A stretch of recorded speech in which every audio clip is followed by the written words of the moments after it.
उन्होंने बहुत बढ़िया उस पे काम किया है। कई बार क्या होता है कि माननीय महोदय चिल्लाने लगते हैं, उल्टा-सीधा बोलने लगते हैं। मेरे फ्रेंड के साथ भी वही हुआ था और उसने बहुत ही बेहतरीन तरीके से अपना ई-फाइलिंग किया। हाई कोर्ट से जो मैटर है वो रिमांड बैक भी हुआ और अब ना माननीय महोदय बहुत सोच समझ के बात करते हैं। है ना? और उसमें क्या है तकनीकी दिक्कतें आएँगी क्योंकि आप भारत के सिस्टम को आप भी भली-भाँति जानते हैं और ख़ासकर हम जिस जगह पे मैं बात कर रहा हूँ वहाँ तो और ज़्यादा तकनीकी दिक्कतें आएँगी। मगर उन तकनीकी दिक्कतों को कम कैसे करना है, उन तकनीकी दिक्कतों को जिसके लिए 2-2 महीने चीज़ों में समय लग जाता है उसको हमें 10-10, 15-15 मिनट में कैसे रिज़ॉल्व करना है। तो ये चीज़ें मुझे अभी पता चली और इसलिए मैं कहीं न कहीं चाह रहा हूँ कि ई-फाइलिंग के जो लोग कंप्यूटर के थोड़े भी जानकार हैं, जो लोग सीआईसी में फॉर्म को फिल अप करना जानते हैं, वो ई-फाइलिंग में ज़रूर उतरें। अपनी जो याचिका है सर कोई ज़रूरत नहीं है सर कि हम बहुत ज़्यादा फॉर्मेट को फ़ॉलो करें टू बी वेरी प्रैक्टिकल, है ना? एक सामान्य सा हमें एप्लीकेशन देना है और आरटीआई के मैटर्स को मैंने लेके देखा है बहुत सारी बड़ी-बड़ी बातें करने की कोई आवश्यकता तो उसमें बिल्कुल भी होती ही नहीं है और हमें सिर्फ डायरेक्शन होता है की आवश्यकता होती है कि सर उसको प्रॉपर्ली फ़ॉलो कराया जाए। तो मुझे मेरा लास्टली ये इसमें अनुरोध है कि जो लोग कंप्यूटर का काम जानते हैं और जो सीनियर सिटीज़न्स हैं और जैसे किसी को कोई डिस्प्यूट आ रहा है, कि फाइलिंग में संकोच ना करें। जिस तरह से आप अभी मेरे से बात कर रहे हैं, लगभग मान के चलिए इसी तरह से आप हाई कोर्ट और सुप्रीम कोर्ट में भी अपने केस को लड़ सकते हैं। वर्चुअल कॉन्फ्रेंस की फैसिलिटी है सर, उसके बाद ई-फाइलिंग है। आप अपने घर से ही अपने केस का निपटारा कर सकते हैं। ये सुप्रीम कोर्ट फैसिलिटी दे चुकी है हमें। ये सब चीज़ें कोई बताता इसलिए नहीं है क्योंकि जो प्रोफेशनल्स होते हैं, पेशेवर होते हैं, भई उनका कहीं न कहीं आर्थिक नुकसान है, तो उस पे मैं ज़्यादा नहीं जानना चाहूँगा। बट जो लोग जानकार हैं, वो अपनी समस्या का निराकरण मैं देख रहा हूँ कि वो कर रहे हैं और मतलब जिनको आवश्यकता होगी, उनके लिए मैं एक सहज मार्ग की तलाश कर रहा हूँ। क्योंकि होता क्या है सर, जैसे सिविल मैटर्स है, किसी का फैमिली मैटर्स है, तो ऐसे मैटर्स में जनरली ये व्यक्तिगत होते हैं। मगर आरटीआई में जो मैटर होता है, सामान्य तौर पे व्यक्तिगत ना हो पाने के कारण बड़ा कदम इसमें कहीं न कहीं आवश्यक है। तो इसमें मुझे उम्मीद है कि फाइलिंग का जो कॉन्सेप्ट है, वो एक मील का पत्थर ज़रूर साबित होगा आर्टिस्ट में। तो मेरी आप सभी से अनुरोध है जो मेरी आवाज़ सुन रहे हैं, कि फाइलिंग में थोड़ा-सा होमवर्क कर दीजिएगा। उसके बाद आपको कोई भी तकनीकी दिक्कत आती है, आप मेरे को बिल्कुल फ़ोन करिए, मैं तुरंत में उसका सॉल्यूशन आपको क्लियर करवा दूँगा और फाइलिंग बहुत ईज़ी है। जैसे कि हम सीआईसी का फॉर्म भरते हैं, लगभग बस वैसा ही है। जी सर। हाँ कुलदीप जी, आपका बात तो ठीक है, मैंने सुना, सब कोई सुना, हम भी सुना है। लेकिन अभी तक सीआईसी में वर्चुअल हेयरिंग खाली एनआईसी में जाके आपको करना होगा। मोबाइल से जैसे हम और आप अभी बात कर रहे हैं, आप भी हमको देख रहे हैं, हम भी आपको देख रहे हैं। जितना पार्टिसिपेंट है सबको देख रहा है, बात भी हो रहा है, सुन रहा है, सब कोई अपना अपना ओपिनियन दे रहा है। सीआईसी अभी तक ये चालू नहीं किया। मैं आपको एक बात बता रहा हूँ, मेरा घर से मेरा nearest NIC centre studio up down 155 kilometre है। मेरा घर से लेके वहां जाना और आना। तो कम्युनिकेशन सिस्टम ऐसा है, तो आप ट्रेन में जाइए, सबसे आपको सस्ता भी होगा, जल्दी होगा। इसमें आपको सवेरे जाइएगा, मान लीजिए आपको 11 बजे हेयरिंग है, मैं एक एग्जाम्पल दे रहा हूँ आपको। आपको मोटा मोटी घर से 5:30-6 बजे निकलना होगा। स्टेशन जाइएगा, ट्रेन लीजिएगा, आप मोटा मोटी पहुंचिएगा वहां 9:30-10 बजे। उसके बाद 11 बजे हेयरिंग हुआ। हेयरिंग तो कैसा होता है सीएससी में सबको पता है, दोबारा बोलने का दरकार नहीं है। वो एकदम मतलब कॉपी पेस्ट ऑर्डर है, उसमें कोई हाँ। सर एपिलेंट का कोई बात राहुल नहीं सर सुनता है। जितनी मेहनत कोई मैं कहना चाहूँगा सर मैं कहना तो नहीं चाह रहा था मगर सर शैलेश गांधी सर के जो निर्णय लगे मेरे को वो बहुत ज़्यादा प्रभावशाली लगे और उसके बाद मैं मैं राहुल आ सर रहा के हूँ, निर्णय पर मैं थोड़ा आ रहा हूँ, मैं आ रहा हूँ, मैं आपका उस पॉइंट में भी आ रहा हूँ। समस्या इस बात की है, भारत माता ने एक ही राहुल सर पैदा किया। हाँ, समस्या इस बात की है। दूसरी बात है, आप राहुल सर का राहुल क्या बोलता है, शैलेश गांधी सर का बात बोल रहे हैं तो शैलेश गांधी सर का बाद में भी प्रोफेसर आचार्य जुल्लू थे और बहुत सा था। 2018 के बाद से सीआईसी एकदम थर्ड क्लास हो गया, वहां जाना ही बेकार हो गया है। उससे बेहतर है कुछ पैसा जुगाड़ करके हाई कोर्ट में जाओ आप।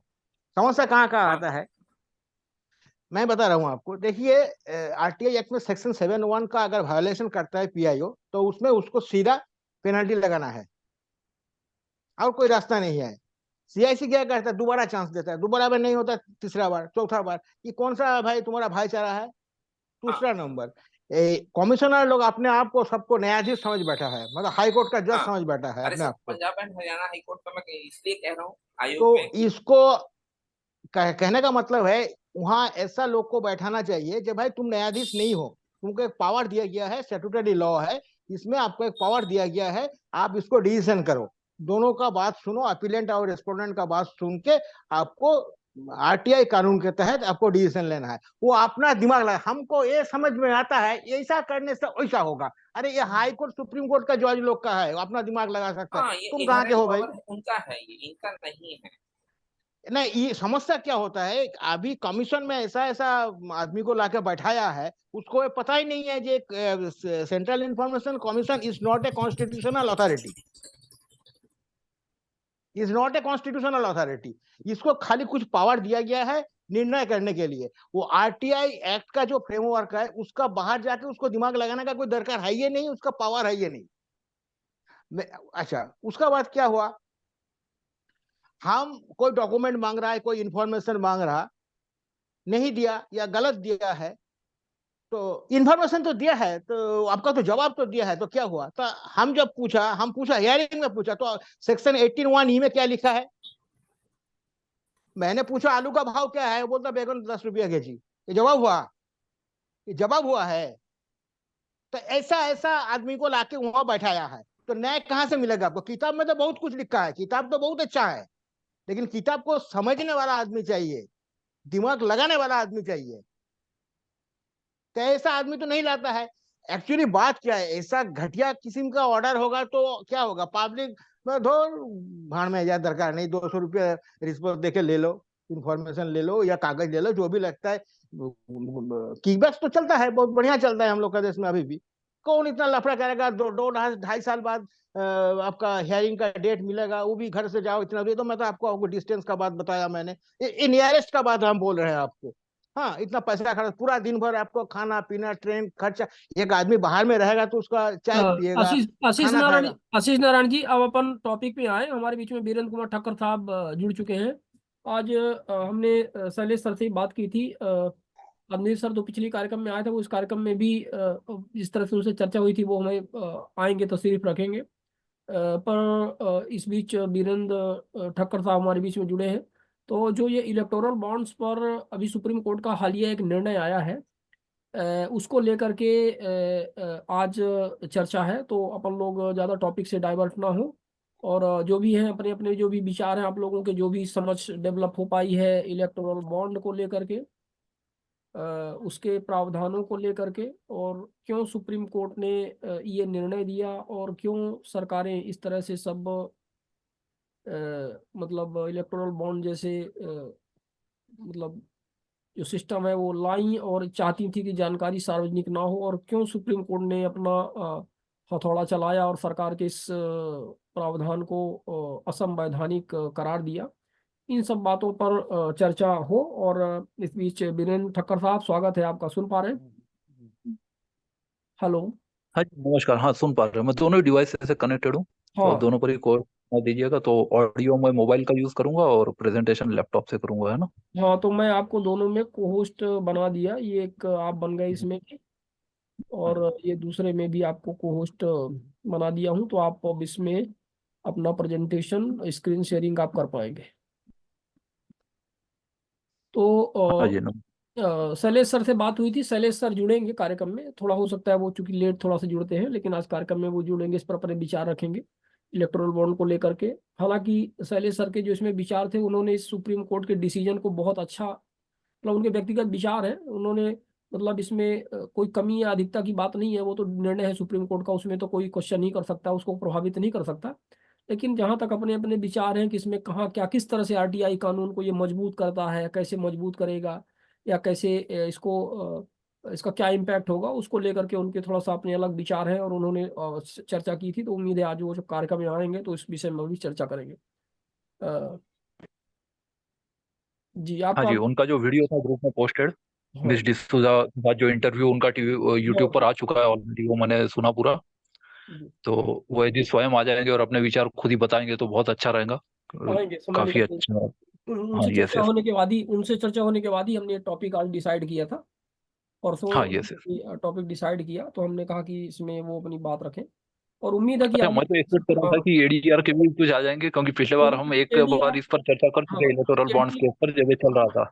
हाँ हाँ, एडीआर के जगदीप छोकर जी और उनकी जो टीम के सदस्य हैं, वो एक्चुअली अभी उनका ये बहुत लैंडमार्क उनकी याचिका थी, पीआईएल थी, जिस पर श्री प्रशांत भूषण जी ने, जो वरिष्ठ अधिवक्ता हैं सुप्रीम कोर्ट के, उन्होंने इस मामले को डील किया, और उनके साथी वकीलों ने।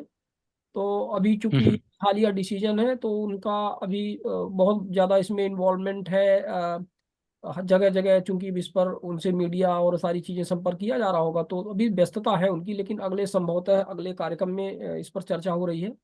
तो जगदीप छोकर जी और एडीआर के और अन्य जो भी है इसमें वरिष्ठ अधिवक्ता, संभवतः प्रशांत भूषण जी भी कार्यक्रम में जुड़ेंगे, और वो इस विषय पर अपने विचार रखेंगे कि उनकी याचिका क्या थी और क्या इसका दूरगामी इम्पैक्ट है, और आगे इसमें क्या होने वाला है, मतलब सरकार इसमें क्या करेगी। हो सकता है सरकार रिव्यू पे भी जाए, क्योंकि वो उनको इतनी आसानी से तो ये हजम नहीं होगा। आप समझ रहे हैं वर्तमान जो सरकार है, तो बहुत सारे मामले हैं, बहुत सारे प्रश्न हैं जो भी इसमें खड़े हैं, और जिनके अभी उत्तर तलाशने हैं। तो ठीक है, बीरेन जी प्लीज आप अपना प्रारंभ करें। जी नमस्ते। इसमें हम पिछले एक प्रेजेंटेशन में इलेक्टोरल बॉन्ड्स की जो स्कीम है, जो केंद्र सरकार 2017 में लाई थी, जिसका उद्देश्य था कि जो पॉलिटिकल फंडिंग है पॉलिटिकल पार्टीज को, कि क्या क्या इनके सोर्स ऑफ इनकम होते हैं, और पब्लिक द्वारा इनको डोनेशन देना भी फैसिलिटेट किया जाए, तो इसलिए यह स्कीम लाई गई थी। तो क्या इस स्कीम के उद्देश्य थे, क्या वो उद्देश्य पूरे हुए, और इसको किस आधार पर चुनौती दी गई, दोनों पार्टी का क्या क्या सबमिशन था, तो इसके बारे में ये जजमेंट है। इसमें इनफैक्ट 4 पिटिशन थी, 4 अलग अलग पिटिशन।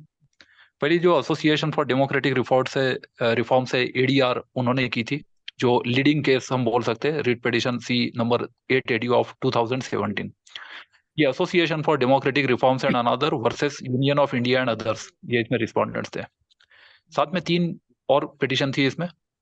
तो एक कांग्रेस की नेता जया ठाकुर की भी थी, और एक पीआईएल भी थी, और 4 अलग अलग केस को कंबाइन करके ये 2 पार्ट्स में जजमेंट है। अब ये कॉन्स्टिट्यूशन बेंच का जजमेंट है, मतलब इसमें 5 जजेस थे। कॉन्स्टिट्यूशन बेंच में मिनिमम 5 जजेस होते ही है।